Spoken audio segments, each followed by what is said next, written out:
Before I start my presentation, I believe everyone has various cravings every day. And for girls like me, food is my source of happiness. Who can resist good food and say no anyway? However, when I think of the level of sugar, calories, and so on, I can only fix my cravings with all the images and food making videos. So now, let us go back to our main focus today. What it is to be redefined. Me, food, architecture. First of all, let me clarify the definition of food and architecture. Food is defined as any nutritious substance that people or animals eat or drink or that plants absorb in order to maintain life and growth. Meanwhile, architecture is the art of practice of designing and constructing buildings or the complex or carefully designed structure or something. From here, we could see that food and architecture are somehow related. We are here to design and to live in a better world, to create a better environment. We learn and grow together. I love to eat, but somehow I never thought that me, myself, food and architecture, these three things could come together so well. Not only me and food, but also food with architecture. When I was a small kid, I always looked at the sky and wondered if I could eat all these so-called cotton candies in the sky.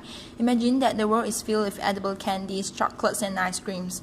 This is what I thought when I was small. The world where I could just reach out my hand and grab some cotton candies. And of course, all the buildings around me are just food to eat. Just imagine that the houses built are edible. The roof is made of bread, the windows are made of candy bars, the walls are made of waffles, the pebbles are candies, and the grass are all edible vegetables.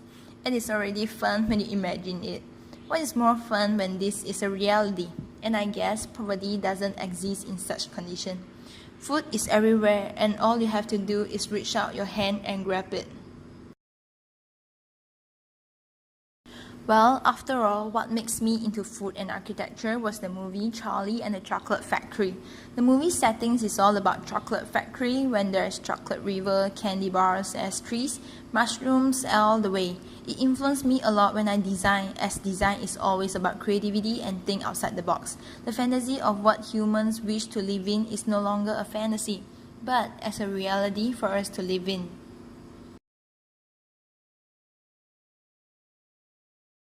So, what is the aspect that relates food and architecture? First, by color. It is a property possessed by an object of producing different sensation on the eye as a result of the way it reflects or emits light. Color is crucial to attract people's attention and to create something pleasing to one's eye. It also does create contrast and harmony to the whole. For instance, a color of green cabbage can be distinguished into several tones, from dark to light, fading from green to white from its core to outer leaves. If you compare it with architecture, it highly resembles the spaces of one building. Each tone represents each functional spaces. On the other side, when you peel off the leaves of cabbage one by one, as if we are looking deep into a construction aspect of a building in details, how it's built and constructed. The veins and the patterns of leaves are acting as supporting system, transporting water and nutrients to the plants from its roots. Colors brings harmony. Architects design along with the existence of building near the site, and we have to take this into consideration so that our design goes along with the nature. The picture shows various fruits and vegetables. The message here is that architects have to be concerned and care about the surrounding in each and every design, considering the local materials, the surrounding, and people, even though there are differences. The ultimate outcome and goal is to create harmony among the diversity. Yes, we are different, but we are also similar. Colors make it happen. The contrast. Black and white are two absolute colors at each end of the color tone. Ai Weiwei, a Chinese artist who uses 100 million handmade replica sunflower seeds as the material of installation. His aim of installation is what you saw as a first impression is not what you saw, and what you saw is not what it meant. These sunflower seeds are identical but actually unique. From the installation, we could see that two absolute colors came well together with harmony. Just as in architecture, we tried to create contrast in harmony, and natural materials could impress us as much as technology. As a human, we are gifted with 5 senses, and none of them is touch. We have receptors in our body so that we can feel the appearance or consistency of a surface or a substance. Everything exists in this world has a texture, no matter it is smooth, rough, or hard. Texture is an artistic element to depict depth and dimension. As what you can see, each and every ingredient has their own unique texture. Those are examples of tactile texture. Meanwhile, in architecture, it involves tactile texture and visual texture. Texture of food and texture in architecture. How do they actually relate? As an architect, we are taught to express our feeling using materials with texture. For example, the very basic foundation of a building, we can feel the fineness of the sand and the hardness of pebbles, up until the plastered smooth walls and roughness of shingles roof. We ought to see things as a whole. Each and every part is important and carries significant meaning to whole. If you look in detail, you can see that some ingredients are in whole and some are cut into half. Each and every ingredient has texture inside and outside as well. The texture are significantly different from each other and it brings out the uniqueness of them. As you can see, the cucumber is cut into half to show the details and the fineness of the seed. It may not be obvious enough if it is just a seed in it, but with the whole core filled with cucumber seeds, it brings out the feel and texture in contrast to the smooth skin of the cucumber. The fish do presents its texture in its very unique and exciting way. The scales on its skin may look rough, but when you touch it, it's slippery. It reflects the contrast on its texture. This goes to the other ingredients as well. Every texture plays their own role in our design, so it brings out the exciting experience in us. We have already talked about color and texture. The next crucial thing is about composition and ratio. Composition is the thing composed together. Either it is about position, quantity, or the color tone as a whole. The right composition of ingredients and stuff will bring the best outcome. In architecture, we have to compose the functional spaces into a building as well as to compose our design as presentation to the others, so they might grasp the main point and highlight in our design. The best composition is the one putting things together with conscious thought.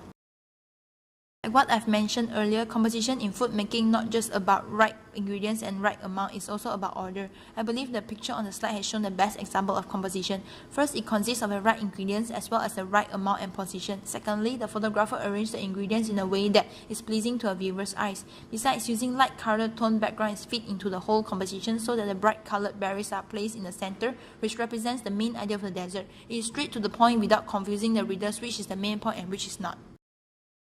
These two photos are different from the slides above. They are a series of photos undertook by Camilla Wardy and V.C. Watkins for the garment. The power of a great image comes from the understanding that some things are best left undone. Camilla Wardy and photographer V.C. Watkins focus on beauty, tones, and texture of eggs, exploring the potential of a single humble ingredient. Just an ordinary ingredient, but it brings impact. From the series of photos, if we apply into architecture, we have to know that the material, while in and out, we could actually make something out of the very basic material. For instance, concrete. Concrete is a very common material in construction. We can make slabs, walls, or reinforce it to become a stronger material. The usage of concrete does not only involve in supporting system, but some designers actually use concrete as their material to creations, such as sculptures and models. All this can only happen if you got the right composition. These are all possible when we understand the material and the ability to create something creative and innovative. Here, the ingredients are arranged in a more complex way. No matter how complex it is, there's an order for it. We can see that the picture could be divided into 4 parts, horizontally and vertically for the left and diagonally for the right one. Another element in composition is about arranging according to the grid lines. Using grid lines as a guide, the position of the objects will not be off or awkward. In architecture, the most common effective way, at least for me, is by using grid lines. Grid lines allow designers to design the proportion and ratio according to functional spaces and giving off spatial experiences. So here we are done with all the photos. Let's move on to the models made of food. As an architect, we are taught to design sustainable building, and one of the aspects is to use local materials. Here goes to the door representing Italy with their models using the country's most famous food, pasta. Guillermo Ticker is a set designer. In 2013, he designed and joined forces with Aaron Tilly to create their homage to Italian architecture. They created 5 different architecture elements made of 5 pasta. The examples shown here are stairs and the floors.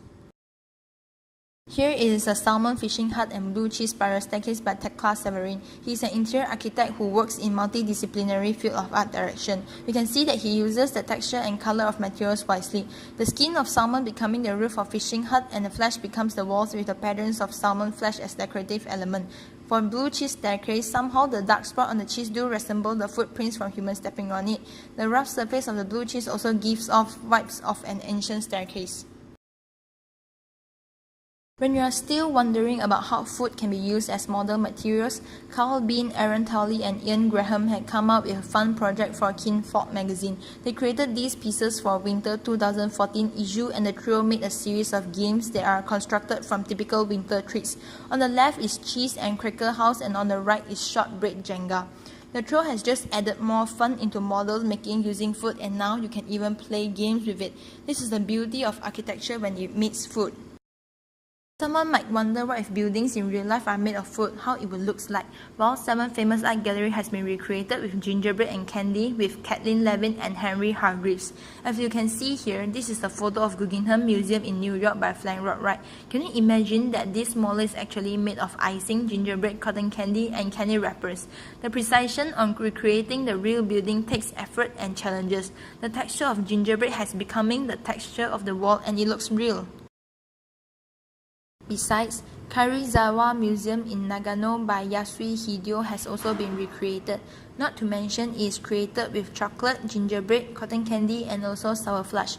With the details on the chocolate, it highly resembles the facade on the walls. The choice of materials have been taken into consideration so that the buildings can be fully recreated without a flaw. In short, we can see that texture plays an important role in food as well as in architecture.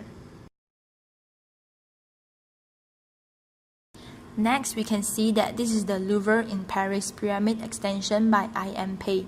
Kathleen and Henry were met with their share of challenges. How does one make the Louvre's glass pyramid from candy? It is surely a challenge where the support system of a pyramid is hard to solve. As you can see and learn, even though it is just a model made out of gingerbread and sugar, the construction of the model is as important in the building so it will not collapse. Inara Casco is an architect turned patisserie chef. She works with Margulies to create edible versions of artworks. I tried to transform his creations made of plastics, aluminium and acrylic into something edible using basic techniques and ingredients, she said. She began her career working as an architect and a 3D visualizer. We can see that the food has becoming an increasing explore area among designers as she uses Autodesk 3D Max software in her design. Food is no longer food but also a sculpture or an architecture. Here is an edible dark chocolate room by Anya Galatclo at Jupiter Artland. From small food architecture element to entire spaces, the material of her installation is her favorite material, which is chocolate.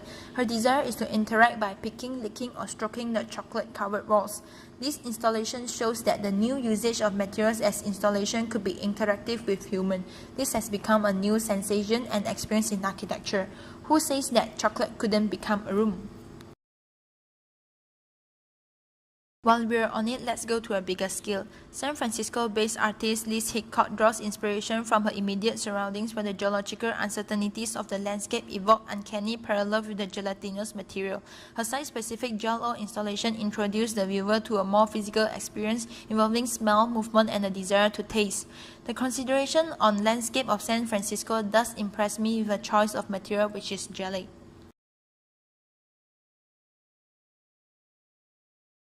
Spaces and form are the most basic thing to learn during our education in architecture. Dots creates lines, lines creates planes, planes creates forms, and forms create spaces. While we put food together, it creates form and spaces which we usually ignore and miss. For an architect, what we see is the graduation of cubes, the changes of tone as well as the imagination of space quality in it. Maybe an extrude car porch at the entrance or even a double, triple volume ceiling height in the main building. These are all imaginations and architects are the ones to fulfill imaginations into reality.